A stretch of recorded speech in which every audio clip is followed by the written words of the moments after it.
Students, welcome back in the part 2 of the rat trap. Now, after half an hour, the rat trap peddler stood again before the door. He did not try to get in, however. He only went up to the window, smashed a pane, badly broke the window pane, stuck his hand, and got hold of the pouch with the 30 kroner. He took the money and thrust it into his pocket. Then he hung the leather pouch very carefully back in its place and went away. It was late in December. Darkness was already descending over the forest. This increased the danger and increased also his gloom and despair. Finally, he saw no way out and he sank down on the ground, tired to death, thinking that his last moment had come. But just as he laid on his head on the ground, he heard a sound, a hard, regular thumping. There was no doubt as to what that was. He raised himself. Those are the hammer strokes from an iron mill, he thought. There must be people nearby. He summoned all his strength, got up, and staggered in the direction of the sound. The Ramshaw iron works, which are now closed down, were not so long ago a large plant with smelter, rolling mill, and forge. In the summertime, long lines of heavily loaded barges and scows slid down the canal, which led to a large inland lake, and in the winter time the roads near the mill were black from all the coal dust which sifted down from a big charcoal crates. After a while, he heard regular thumping of the hammer strokes.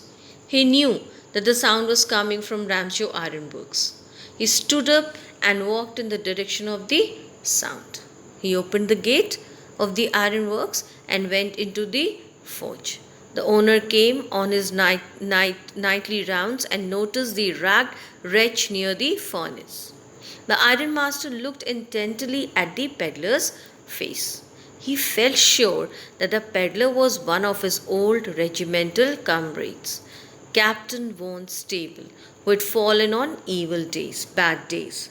He invited the peddler to go home with him for Christmas, but the peddler was alarmed because he was having the stolen money with him. He thought it was risky for him to accept the offer. He firmly declined it. He said no, he is not going to go with him. The ironmaster went home. The ironmaster sent his daughter Edla to persuade the peddler to come home. She spoke gently to him. The peddler felt confidence in her and agreed to go with her. On the way, he was sorry to have stolen the crofter's money that had put him in a trap. The ironmaster was happy to have his old regimental comrade under his roof. He planned to feed him well and gave him some respectable work. The servant cut the peddler's hair, shaved him, and bathed him. The peddler appeared wearing one of the ironmaster's fine suits. But when the ironmaster looked at him in daylight, he felt that he had made a mistake. The peddler was not Captain Von Stable. He thought that the man had deceived him. He even thought of handing him to the police. The peddler said that he had not pretended to be what he was not. He had not been willing to go to the ironmaster's house. Even then, he was willing to put on his rags and leave. He also told the ironmaster that the world was a rat trap and he himself might one day be tempted by a big bait and get caught in the trap. The ironmaster told him to leave at once. Edla did not like her father's asking the poor peddler to leave.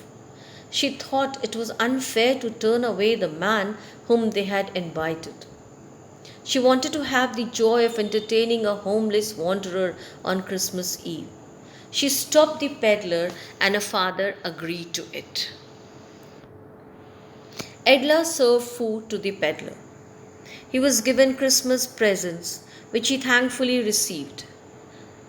Edla told him that her father's suit that the peddler was wearing was also a Christmas present.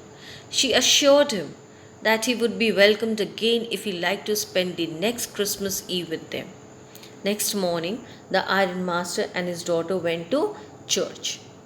There they learned that the peddler was a thief. He had robbed the crofter. The iron master was sure that the peddler must have made away with their silver. Edla was dejected, but when they reached home, they learned that the peddler had left, but he had taken away nothing. On the other hand, he had left a Christmas present for Edla. Now Edla opened the present. It was a tiny rat trap. Edla was happy to see that the peddler had left the crofter's money behind. There was a letter also. It was addressed to her. He thanked her for her kindness. He wanted to repay her kindness. So he had left the crofter's money and had requested her to return it to the crofter. He said he had been raised to captain.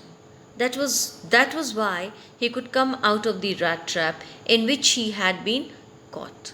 He signed the letter Captain Von Stable. Now, this story is both entertaining and philosophical.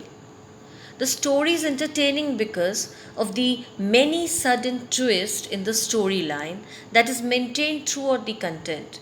Each time the stranger seemed to have overcome his troubles, he met with fresh hurdles.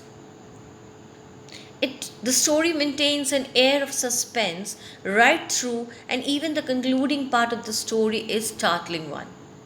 It is philosophical because it poses an open ended query as to whether our lives are conditioned by our fate or are a direct follow through of our own follies, caught as we are in a giant rat trap.